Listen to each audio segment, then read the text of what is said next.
Hello and welcome back to the Emagia AI for Finance podcast. I'm your host, Brian Chappell, the Director of Content Strategy here at Emagia. We have a very special return guest this week.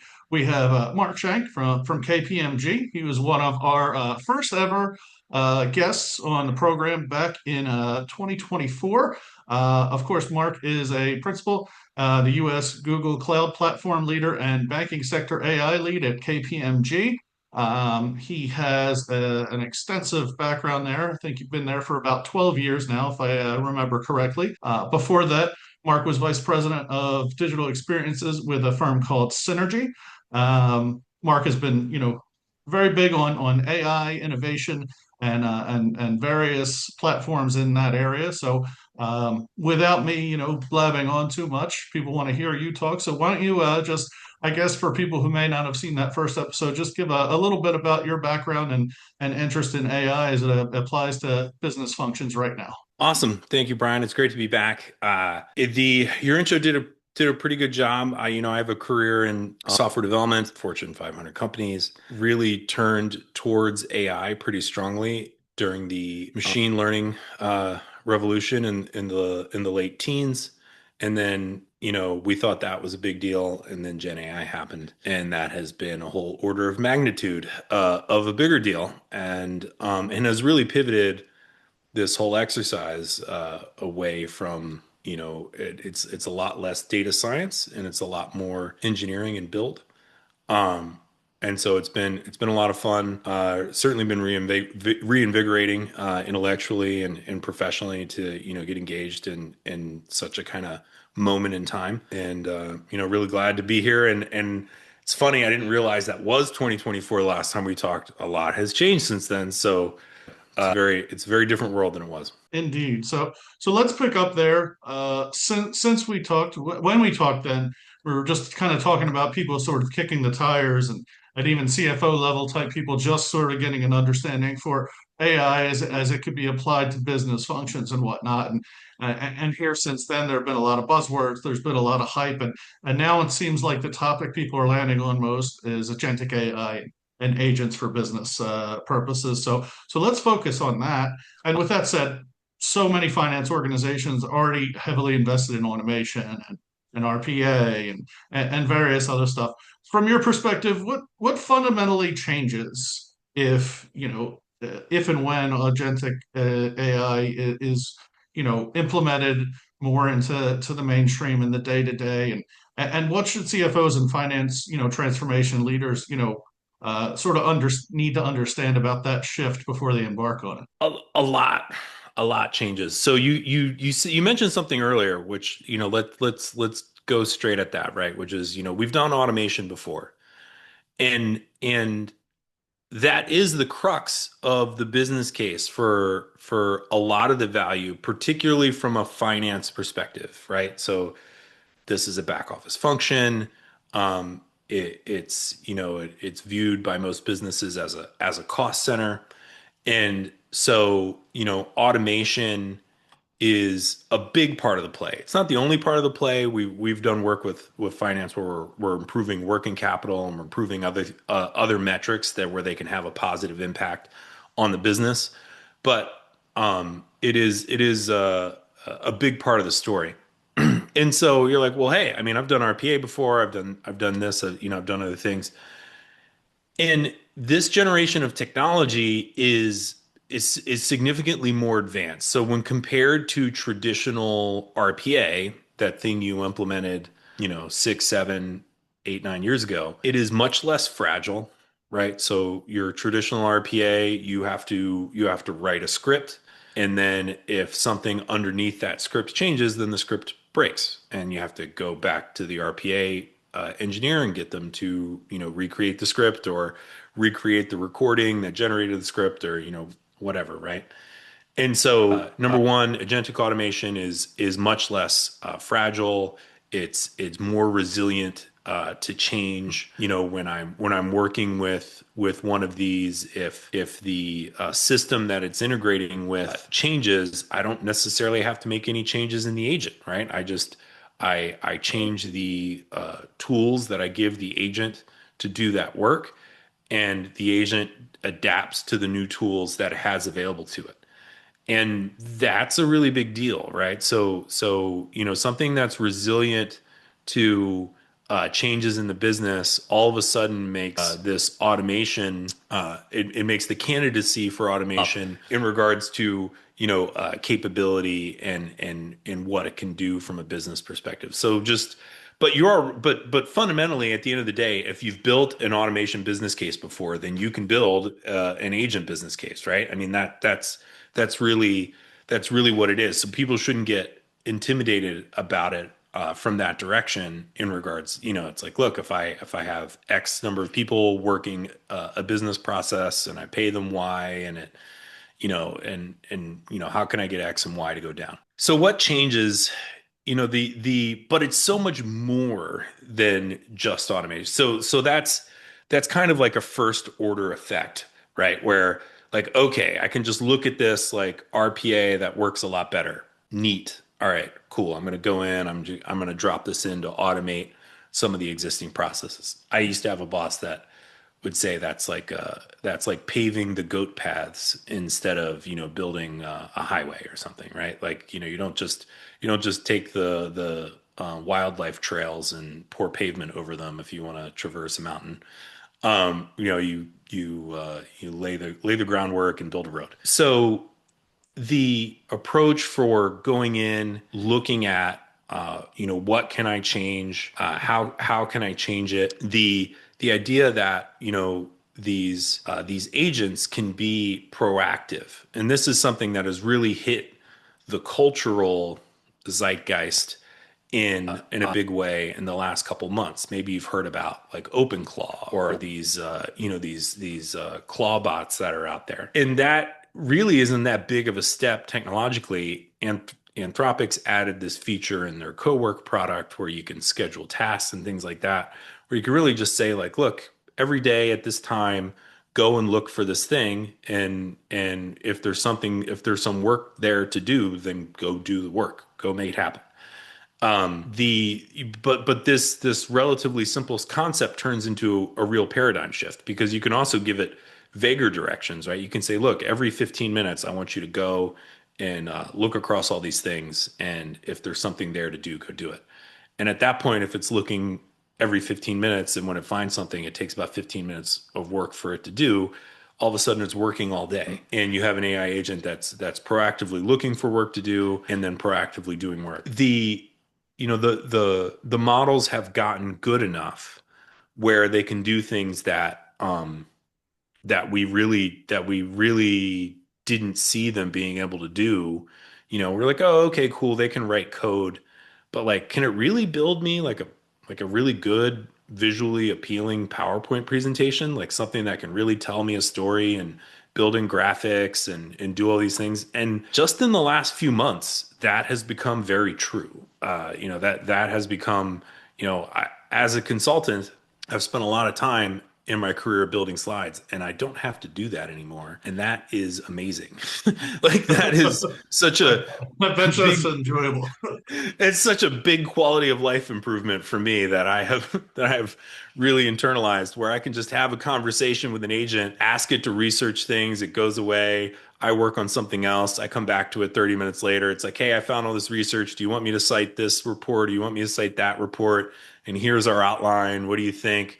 It's like, okay, cool. What visuals are we going to use? It's like, all right, well, I'll generate the visuals using, Nano Banana or whatever, and I'm going to go in, and it's like, these are the prompts I'm going to give the visuals, and it's like, okay, yeah, that looks great, go. And then, 30 minutes later, it comes back, and I mean, the deck is 95% of the way there. Tweak a few things and done, which used to take over a couple hours as I'm asynchronously working with an agent. That kind of stuff is very real. It's out there today. You can buy it. It's not something that you necessarily, depending on your budget or your kind of the value generated by your employees and where they are, how much your internal calculation of their time being worth.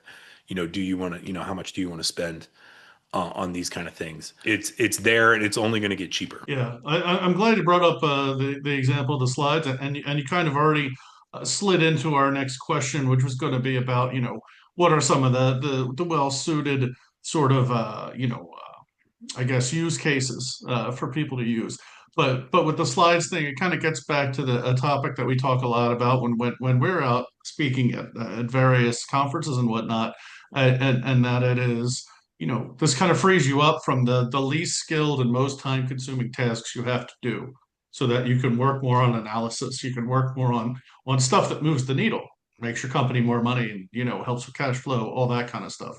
So it is interesting. I would argue it's coming for the analysis, right? The Excel agents also really good. I don't spend as much time in Excel. I know a lot of people who do spend a lot of time in Excel, and it can do a lot of that analysis for you. So it's more, I would argue, it's more about what kind of analysis do you want to do? What do you, like you get to operate at a higher level, right? So you're saying like, okay, what analysis would be most valuable for my business? Instead of having to spend a lot of time mechanically executing the analysis and finding the insights, the agent will drive all that for you. You're just pointing it in directions. And now the thing to change your mindset is like, okay, well, I used to run these reports and it took me so many hours to get those all collated and built out. You don't just give that to the agent and say, cool, build all these reports and do this analysis for me, and then come back and say, okay, neat, I can fire that person or whatever. That for a couple for a couple different reasons, I don't think that's a great idea right now. But the better use of the time is to say, look, I can now do 10x the amount of analysis that I used to do, and what more insights am I going to find for the business as a result? Right? I don't have a time constraint on. I don't have anything like the time constraint that I used to have on the analysis that I'm doing, because I don't have to mechanically perform the analysis, and so it can go out and build those financial models for you and build that out, bring that back to you. And then I think, from a finance operations perspective, there's a lot of different things that are going on, like as you're talking about use cases. So the use cases I would kind of tier, right? There's these kind of base enablement use cases, and when we talked in 2024, that base enablement was basically some kind of enterprise version of what ChatGPT was back then, which is you could chat with it, it could search the internet, it could find some interesting things for you. That was really cool. It could find answers, it could be fast. And now your baseline enablement is more of like, no, now I have this integrated into my productivity suite that all of my employees are using, right? It's helping them draft emails, it's doing deep research for them against your own behind the firewall data sources. It's embedded in your Excel, PowerPoint, or your workspace, equivalents. And it's doing real work in there and saving you real material time in there. But then there's also the like, okay, but Excel is a bit of a band-aid, right? It's this all-purpose analysis tool where we can drop a bunch of data in and go and find something, but that data actually lives somewhere else, right? It lives in some system of record, some back end, a ledger, whatever.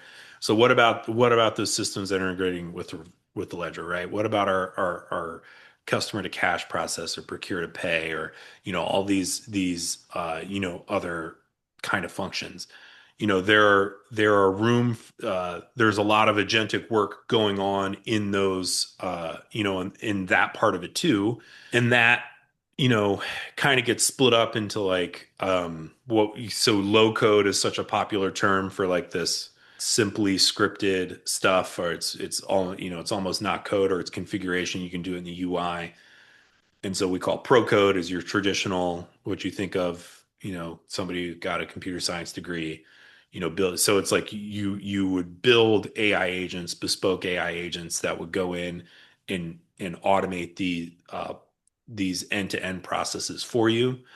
Or you go and you buy an agent platform. Yes, it costs more money than just writing the code, but the goal of the agent platform is it saves you time in getting that, configured and deployed.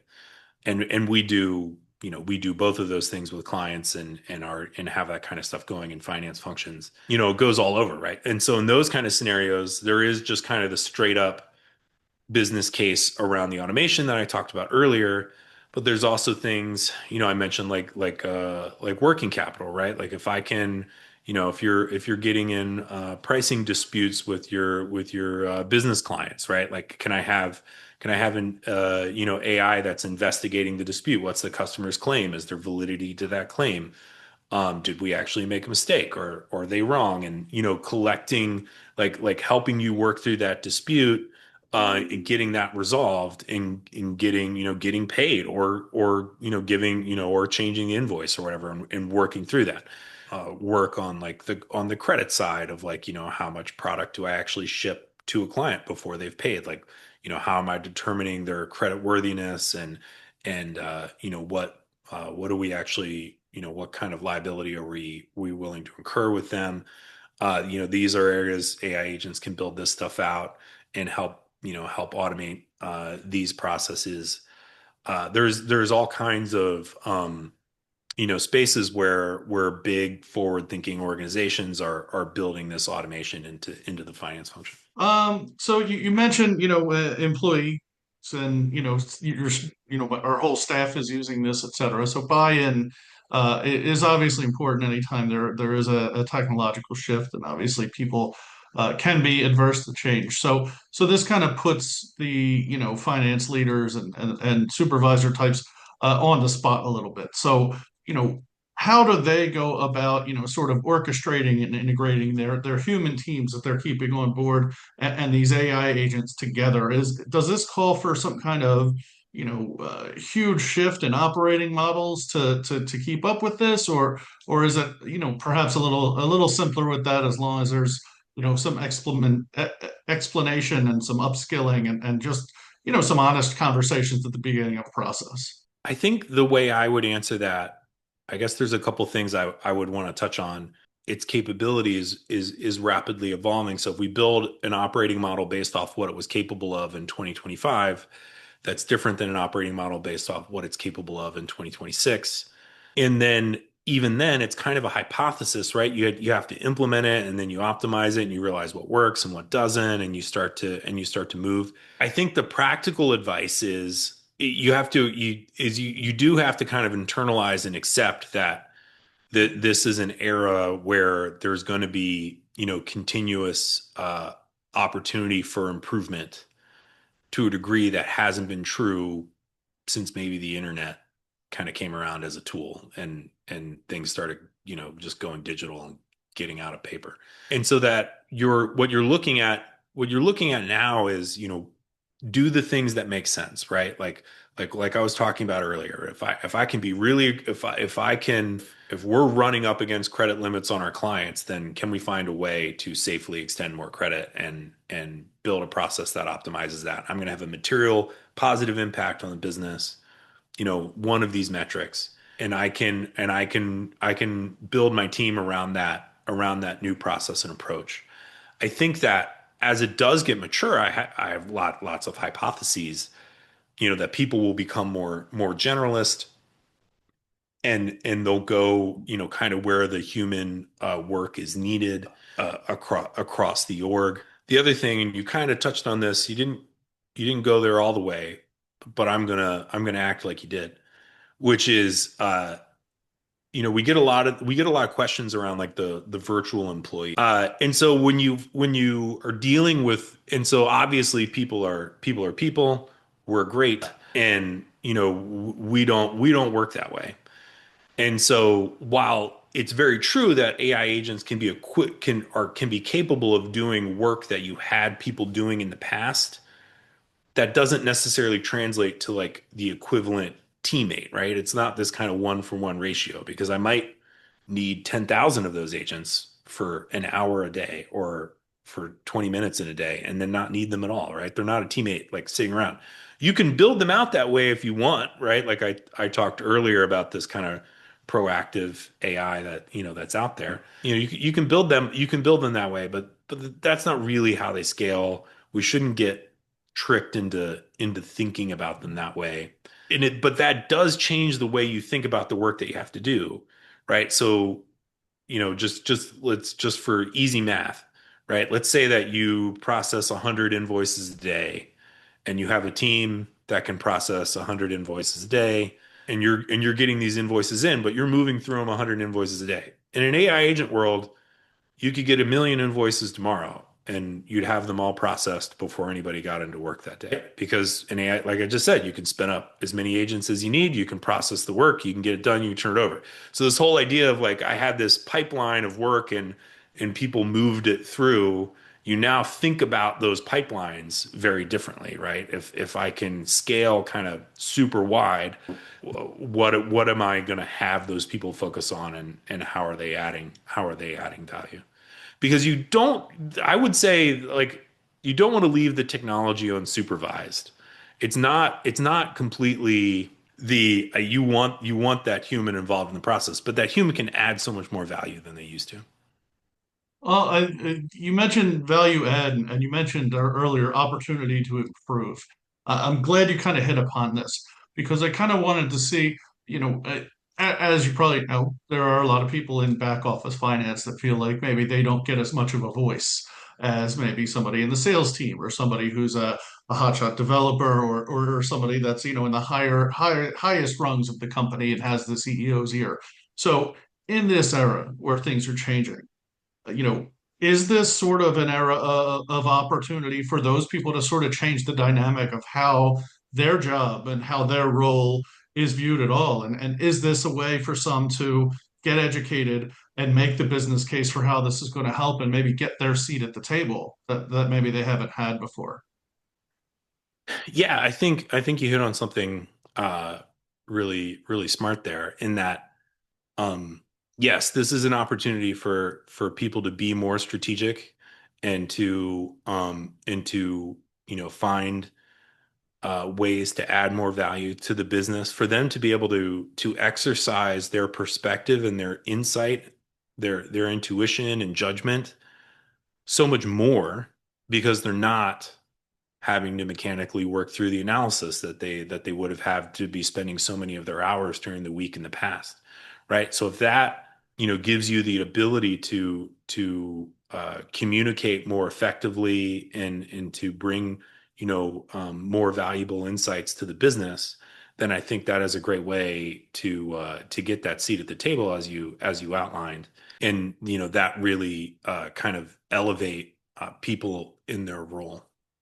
Okay. And generally speaking, so as far as the upskilling goes, and as much as people are still needed to sort of govern how agents are working and how, really any piece of software is working or whatever, what are the steps you really need to start taking at first if you haven't gotten that full buy-in with all your staff yet, or you're just at the point in where you're finishing your roadmap and just ready to make a big implementation, either, whether you build it or you bought it with a third party.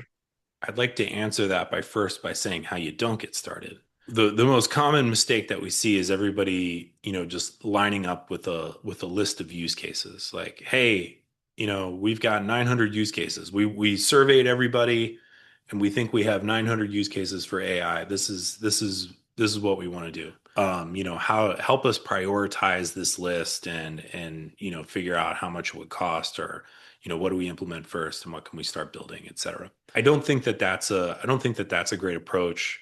I think it very much falls into the kind of faster horse that eats less. So really starting to starting to pick end-to-end processes that, pick an end-to-end process where you're just like, where intuitively, based off your judgment, experience, insight, you think there's a lot of potential value to be added to the business.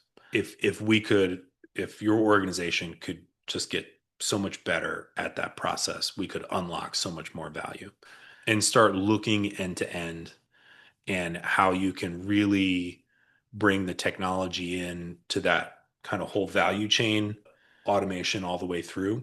One of the lessons we learned with RPA, if you if you make an end-to-end process, if you take the slowest step in an end-to-end process and make it, which should make the end-to-end process 5% faster, somehow that 5% does not accrete back to the bottom line.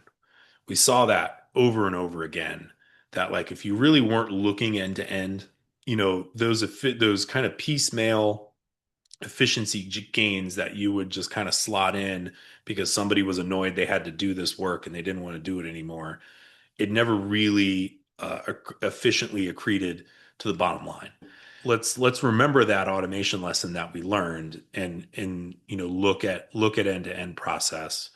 Go where we can create a positive value for the business. So I would like, instead of looking straight at cost takeout, I would look at some of these other cases like I talked about earlier, where you can add value to the business, improve the finances of the business, and go there. And if you can prove that to the org, you can show the organization that you took something end to end, then really you've unlocked permission to do so much more and to unlock the spend to fix some of these problems.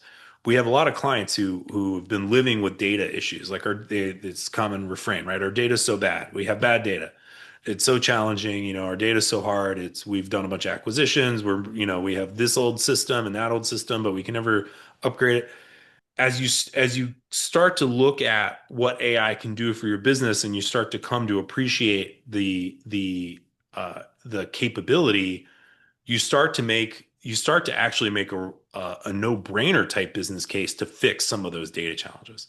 So now those data challenges, which before, one, they're cheaper to fix because of the technology, like that generally is just, those efficiency gains have most strongly come back to the software cycle. So, one, those data problems are not that cure is not as painful, not nearly as painful as it used to be. You have a much stronger business case to go in and justify it. But to get your org on board, go for that end-to-end process. Don't chase use cases.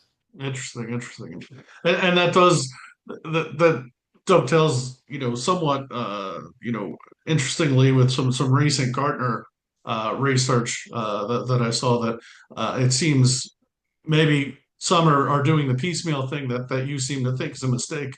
And a lot of people think it's a mistake because it's cheaper, but there are a lot of places that are going to these third-party vendors. We are, of course, a third-party vendor, as people know, and they're taking one module, and maybe they're taking some module from anyone else as well as they go, and it's not really an end-to-end thing. And it will be interesting if that is a trend in 2026, if there will be a trend in 2027 where some of it has to involve, fixing where there are some, pain points because of that. So that'll be interesting to tune into. Switching gears, I did want to talk about a concern we hear from a lot of finance leaders, and that's on governance. And, especially for people doing global business and having to deal with lots of regulations in Europe. I'm sure you're familiar with how many headaches all that can cause. But, with that, how should organizations be, approaching with enterprise clients, their risk management, their oversight, and just building trust when deploying agentic AI agents, given, the governance and compliance environment that's waiting out there. Glad to give my take on that. I guess I'll first qualify by saying KPMG has an amazing risk practice that I'm not in. I'm more on the I'm more on the tech It build is side. it is world famous. You don't The have to say it. I will say it for you. and I don't I'm aware of some of the European regulations, but I'm very much US based, so I haven't had to really deal with them for too much from an implementation perspective. The Certainly data sovereignty and residency and stuff is things we all have to deal with. What I've seen, so I'll speak to where I've seen clients be most successful relative to governance. Very simply, it should be, um, you know, make the low risk stuff easy and the high risk stuff hard.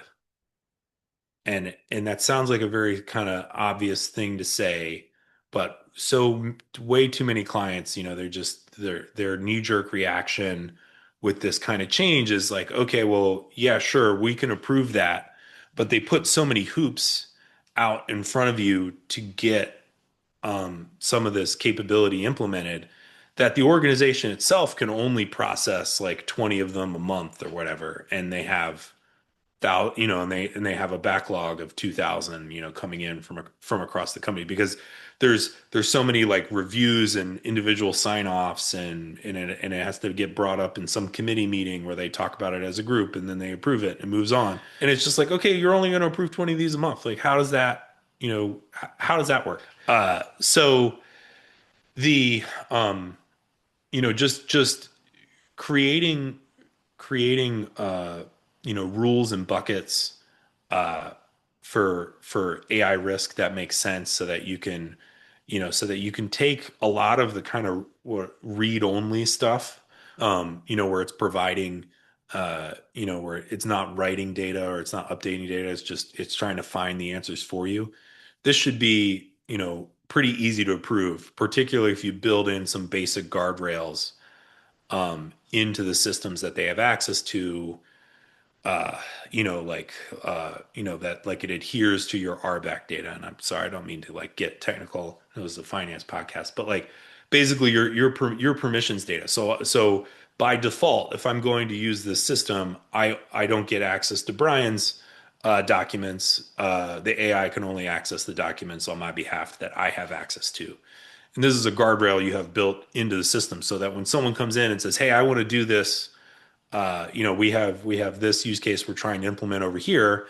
You can just approve it because you know that the underlying system they have access to, it can effectively get auto approved, right? Because the underlying system that it has access to has the guardrails built in such that it's not, we know there isn't going to be inappropriate access to data, and it's not writing data, it's just reading data. That kind of thing needs to move very fast and should basically be auto approved. And I'll say most circumstances.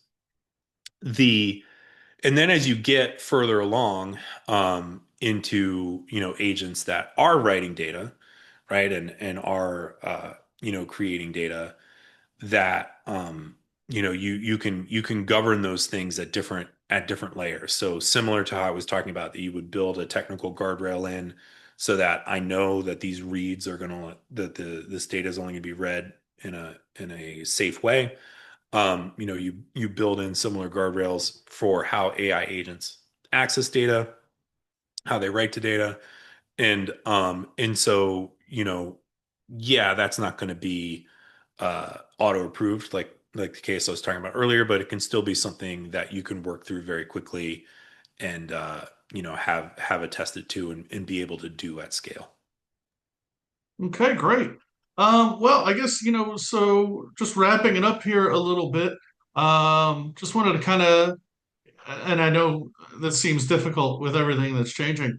If there's any, sort of prediction you had for where this is going to be going in the next year or 3 to 5 years, and just even if you don't have that, if you just have some general conclusions that you feel like our listeners really need to sort of take home that are, worth thinking about and worth, putting into action. Sure. So predictions. I will predict that I think we hit a real inflection point around the capability of these, with it being able to work effectively in Office products. It's software development capabilities are, that's going to change organizations, their how they do things internally. And as that gets going, forward, it'll, I think this is one of those environments where you can start, if you really, one of your questions earlier was, how do you get started? I'm like, come on, it's March 2026. You haven't gotten started yet. You really should. You really should get started.